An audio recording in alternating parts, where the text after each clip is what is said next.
You can hear me right? Okay, just test. Good evening, it's April 29. We have a Heights community meeting. Today's special guest, State Assemblyman Mukherji. Here you go, okay? So he's gonna answer all the questions you like to ask. So you can ask by phone or you can ask by the Facebook text message to my ad, so we can ask all those questions. And thank you.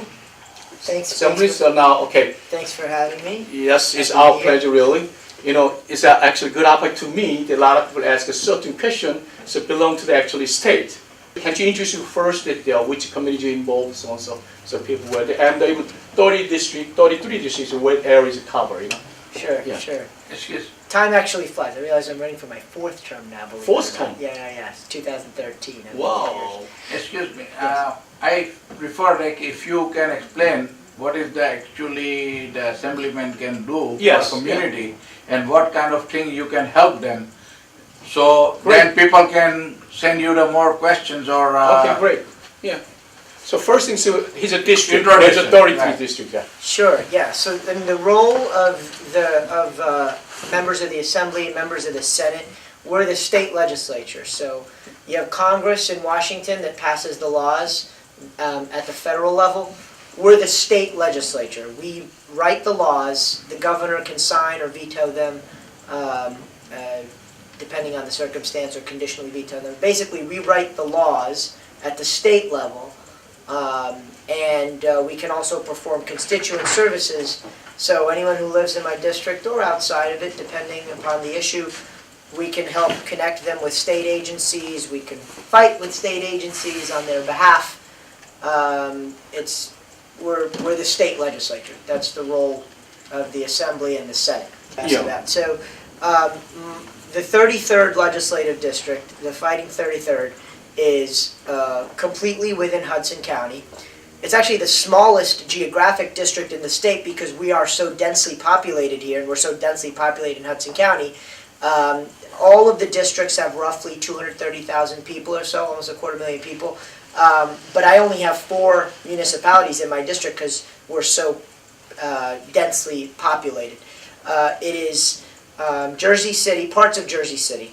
So Ward C, Ward D, most of Ward C, most of Ward D, part of Ward B, and part of Ward E, part of downtown, and most of the Heights, most of General Square. Those wards are in my district. All of Hoboken, all of Union City, and all of Weehawken. Great. Okay, now tonight we like number one issue. Go back to issue. It's which committee you involved in? That's very important to us. You know. Sure. So I'm the vice chair of the Assembly Telecommunications and Utilities Committee. So dealing with public utilities, water infrastructure, always complaining about the frequency of our main breaks and the aging infrastructure and things like that. I'm also a member of the Assembly Budget Committee. I've been on the Budget Committee since the day I was sworn into the legislature, and that's helpful because every cabinet agency, every member of the governor's cabinet has to come before us, every agency head, and we can hold them accountable for some of the complaints that a number of you, many of my constituents, have brought forward to us, whether it's the Department of Transportation, NJ Transit, DEP, Community Affairs, the Department of Health, Human Services, and so forth. Okay. So now, Assemblyman Mukherji said number one program today is actually Jersey public school funding. You know, can you explain to us, you know, waste and how we can have some kind of solution we can find it? Because as we know, it's like around $170 million short. Yep. But thank you to the Assemblyman because State Assembly and the State Senate have passed that employer payroll tax, so 1% of payroll tax. So we expect 2019 around $80 to $90 million we can raise the money for the public school. You know, we hopefully, you know, but you know, still $170 million short. So Yeah, over 5 any years. plans you know, you have that? Yeah, so the issue is, and part of the problem here is that we've been faced with a 2% cap since the school funding formula was revisited a decade ago and then revisited again last year. Significant damage was done, in my view, and in the view of those of us that represent Hudson County and Jersey City in particular, when the school funding formula was changed again last year, I went against my party. I'm a Democrat. I went against my party and voted against the first budget bill, A2S2, last year during the budget season, which is not easy for me to do because I'm the majority whip of the state assembly, so I'm on the speaker's leadership team. But it had to be done, and the reason I did that was because of the effects on our school funding here in Jersey City.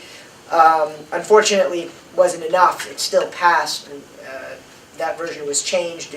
We did strike a little bit of a deal in that, as the councilman mentioned, our delegation, myself included, fought to be able to get the payroll tax to mitigate the effect on Jersey City residents. It's still not something we wanted to do. Obviously, employers are not happy about it, but if we're going to have someone shoulder a little more of that burden, it's better that we not pass it on directly to property taxpayers, because that would have been a really hard hit. And Jersey City residents are exempt from that payroll tax as it relates to the employers that it affects. We expect $80–90 million in revenue to be generated from that. We'll see. Most of the money for school funding in New Jersey comes from your property taxes. We already have far too high property taxes in New Jersey. It's one of the most obnoxious realities of living in New Jersey, property taxes. So state subsidy of public schools, particularly in Abbott districts and urban areas, that's where the difference was made up. And that's where the cut is really going to hurt us. What about redistributing tax abatements? Because right now most of the tax abatements go to the city. Why aren't we putting more towards the schools? And I know that's not something you control, it's more like in Michael's area. So when I elected councilman in 2013, actually, probably if you see my whole record, I always against the tax abatement, because tax abatement property is not paid tax, they pay fee. The fees not include school tax and county tax. And that's part of the actually problem what we face. So 2013, 14, 15, 16, and even 17, every time we give away tax abatement, my number one question is that then who's going to be funding for Board of Ed? At the time, you believe it or not, if you see that the Ivan is here, she knows very well. People say, oh, if we start funding school funding, we're going to lose a state aid. But always I told them, listen, they are ready to cut. It's going to come down 3–4 years later, and we got to prepare for that. But actually, we missed the time. And so that was then, this is now, we got to find us some solution. But when I hear that what you say, that by state level wise, we got no plan. Simple. That's right. And now, there are things that we could do at the state level. For example, if the school funding formula were fully funded, right, we wouldn't shoulder as much of the burden. And other districts, the problem here is it's become a zero-sum game, right? I have to take the money from Jersey City and reallocate it to these other districts throughout the state. I have to take it from other poor districts and from Abbott districts, and the issue is, if they were also fully funded under the formula, they wouldn't need to take that money away from Jersey City, and at least we wouldn't be cut as much. But that means we have to raise the revenue from somewhere, statewide, right? Raise the income tax, raise the sales tax. You know, you don't want to take money away from communities because property taxes are already so high. Personally, I would be supportive, because it has to come from somewhere. I would be supportive of a true millionaire's tax. I said this last year. You know, we ended up making it a high threshold. I think if it's a millionaire's tax, it should be, the tax should start when you earn $1 million, not $3 million, not $5 million. I don't really believe these arguments that, you know, all these wealthy people are going to leave the state and move to Florida and take all of their wealth with them if we enact or add to the millionaire's tax or make it a true millionaire's tax. I don't think the data bears that out. I think people move to Florida because the weather's better in Florida, and they were going to go there anyway. I know that there are exceptions to that. I mean, when Tepper left the state, it's like a line item from the budget. But I think that that's the exception and not the norm. I think the revenue to be gained from that. Also, we did away with the, the estate taxes completely. Now, I do think that it was very expensive to die in New Jersey, and going up to the federal limit made sense.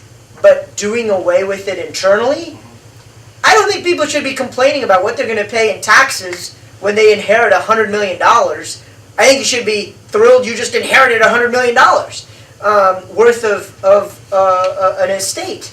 And raising it to the federal threshold would have been the way to deal with that. The same thing with the sales tax, right? Keeping it at 7%. These things add up. And $500 million here and $1 billion there into our coffers, while trying to hold the line on property taxes, while holding the line on income taxes for the middle class in New Jersey and low-income families. These are things we could do to raise the revenue, but I don't know if the appetite is there right now. I mean, the payroll tax was one, which mitigates the harm to an extent, but not enough. Yeah, not enough. Still probably hundreds of millions of dollars is short. So that means that they have to raise the school tax. We gotta be honest. That's the way bottom line. Yeah, Peggy? Another my thing is that whatever we are buying or purchasing for the school or whatever the state institution, we have to go through the state recognized vendors only. And as far as my experience, it says that whatever may be outside in the market you may getting for 60 cents, you buying from the state vendor, you may be paying $1 or maybe $1.10 or 25 for that same stuff. You can get it in a half price or maybe a little bit more than that. Well, But that's what I have You don't have- experience. you don't have to procure. That state institution You don't have to need procure from the state go schedule. through the state vendors only. No, you don't. No, you don't. Local governments do not have to procure through the state. That's an option to them. And the option exists. The idea behind the option is to actually lower the cost because the state has more purchasing power because it's larger. There's 565 municipalities in the state. And the idea is that they could leverage that and negotiate better prices for goods and services purchased through the state contract. But you can piggyback off the GSA if you're a local procurement officer, which is the federal purchasing schedule. You can also procure goods on your own at the local level through RFP, through bids. So local governments are not restricted, and if they can get a better deal than the state Local can. government, I'm talking about our state institution also. Those who are under the state, they have to go through the state vendors only. Yes, it's a true, certain purchase have to go state contract, but certain purchase can be, locally can purchase, yes. And some items we can purchase locally, but if you belong to some state contract, you cannot even, locally have price cheaper, we cannot do that. Yes, we understand. Any other things we can ask? But Pankaj has a point. I mean, realizing savings through procurement is always something that Yeah. governments at all levels should look to do. But the state, it's the same thing. The state can piggyback and go up. So if the GSA schedule has a better price for water or paper than the state schedule, then they can buy from the. Now, I don't know how good those prices are. I don't know if they're being ripped off. I mean, these are the kinds of things that sometimes we try to look at when we see large-scale potentials for savings. And So George, you see, even though we use a state country, regional country, or in a state contract, we always tell the purchasing department to get us some local quotation first, so we Right. can compare that. Okay, anybody? Yeah, go Yeah, ahead. has to do with your proposed bill to have a tax on, I guess in Jersey City or other places, for the arts. We don't need that at this point, and I do love the arts, but the idea to have any tax while we're struggling how to figure out how to pay for the public schools, to me it's wrong. We're pandering to a group of people who want that, knowing that the schools are not funded properly. And I really hope that bill does not go through, because any dollar we have should go to the public school. And I'm a parent who put their children into Catholic schools, and I still have no problem supporting public schools. But the idea of having a new bill to pander to certain people in Jersey City for the arts, to me, is absolutely wrong. Do you feel it's a minority of people that support a surcharge for the arts, and that the majority of Jersey City? No, I put it like this: 6,700 people last December could not make their taxes. They were in tax lien. Do you know that public housing has not paid taxes to Jersey City since the 1960s? We don't talk about the fairness of taxes. That's the problem I have with the state. And the state tends to write these laws to protect a group all the time. And that someone's got to pay those bills. Someone got along the line. So there's a little problem with the state protecting a group all the time. But I have this real problem right now with your proposed bill for the arts. Because right now, there are many businesses that support the arts in Jersey City. They're all over Jersey City, and they support the arts. Most people would be opposed to that, and In Jersey City with right now, that my house downtown, I sold it. But my house downtown went from $14,000 to $40,000 in property taxes. There are a lot of people that are just overwhelmed with the property taxes. The whole idea of another tax that is basically not essential is horrible. I do realize schools are important. Don't get me wrong. Well, But- if you could answer my question. I think you are appeasing a certain group of people. When people are struggling right now with their fingernails to pay their property taxes. Then you're fine. It won't happen, because it's not a bill. It's a referendum. The statute, if it's enacted, which I'm hoping it will be, as you know, the mayor has championed, and as we've gotten it through the Senate, we've gotten it through committee in the Assembly. It's through the Assembly, it's not through the Senate. No, I think it's through the Senate, and we'll check on that. I thought the Senate passed it last year, and I thought we just have to get it posted in the Assembly. So I hope that it gets to the governor's desk, but if it does, all it will do, it's permissive, and it will allow municipalities to do this. And the mayor has said, I mean, what he's been looking for in Jersey City is to put it to a vote. So Yeah. it's gonna be on the ballot, and if what you're saying is correct, and it's only a vocal minority that wants to see additional funding for the arts through a dedicated revenue source, kind of like what we do for open space, and we're talking Yeah, but about a pretty small one surcharge. fourth- Let me finish my point, ma'am. I appreciate that. But just like we do for open space, it'd be a similar mechanism. It would be up to the people of that community to decide if they want it or not, because you're right? We are struggling. We have to bridge the gap when it comes to school funding, and we're facing, and our property taxes are already too high. If the people of the community don't want it, it won't pass, and it won't happen. It's that simple. If they do want it, it'll pass. It will be up to the community. All we're doing is giving communities an option to do this by referendum, and it is permissive, and you know, We'll respond.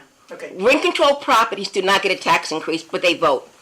1/4 of all the abatements, if not more, will not see an increase. So it's going to be on the small property owners, 1 to 4 family homeowners, who will be impacted by this. So yes, you are correct that everyone will have a right to vote. But it's like telling my child, you pick the menu, but I have to pay the bill. Heard from a lot of constituents in this community who have a different opinion than yours, but again, you're very active in the community.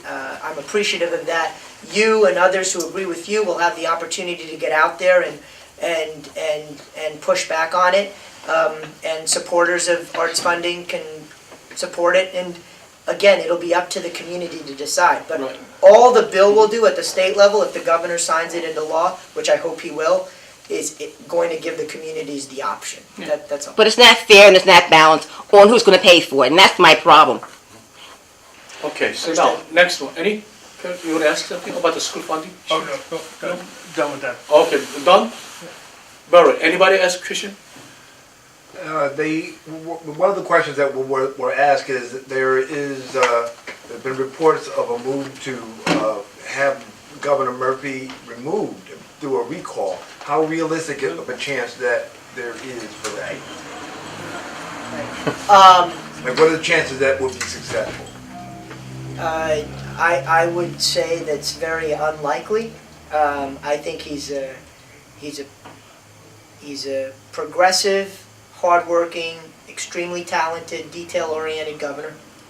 I think that in a short amount of time, he's done a lot of good. I think he's going to continue to work hard to make this a fairer state and address some of the concerns people have brought up today. I haven't heard about any serious recall effort, I have to tell you, so that's news to me. And there would be no basis for it. He won by an overwhelming margin of victory, so I don't think there's any real threat of seeing the governor recalled, and I think that's a good No, thing. not going to happen. So, no, okay. That's the question for the school funding, right? Yeah. I'd like to move on to mass transit. Yeah. Yes, oh, thank you very much. That's Okay. So we're gonna go to mass transportation, okay? Yes. But I have a Probably Assemblyman very well knows all the complaint here, right? Because while his office is located in the Palisade Avenue, Central Avenue, you know what's going on. So can you give us some, okay, you're gonna ask any specific Well, questions? the question I have is, are we closer to getting sustained operational funding for New Jersey Transit? And I assume most of that money is going to come from the millionaire's tax, if that passes. Because without operational funding, we're never going to get ahead of the game here. Right now we're losing. And we need to buy more buses, we need to hire more drivers that are CDL certified. And where are we in that, just to start? Yeah, great. Before we started that one, years ago, when you have a 190 bus, the operator, number one complaint that the rider is that bus not show on time. He's the one. He always complains, bus not show on time. Or not show at all. Or not show up, right. I'm on the emails, I'm on the Yeah, you texts, know that, and they're right? very useful because Yeah. we forward it all the time, in fact. This time now, after they opened the 53 building in the General Square, even though buses show up, there was no room to get in. Right, This that's is the a main issue. major problem. One of my aide complained she missed the two bus, because two bus, like a back to back, but they not stop, they just keep moving. So now probably another year later, 60th Street building going to be open, the General Square, and then later on another 70th Street building. If they all open, it's going to be We're not nightmare. prepared for it. Yes. And So please, give us Yeah. some answer, because absolutely, I'm going to tell the people this Metro's issue more likely our state issue. So give us a you're right. yeah. Priority level 1, 2, and 3, mass transit. Yes. It is so critical. There are parts of the Heights where 40% of our residents commute by bus to work.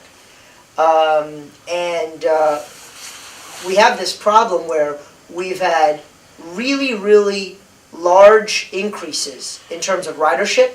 So we have the demand, we certainly give them the business, but we haven't seen an increase in supply to keep up with the increases in ridership. And that ridership and that demand is only going to grow because of additional development that we have ongoing and that's coming down the pike. This has been something I spoke to Governor Murphy about when he was a candidate.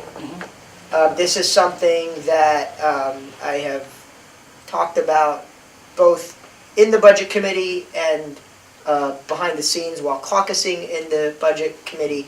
And one of the most important things, one of the only ways to deal with this is to prioritize it by adding funding to NJ Transit.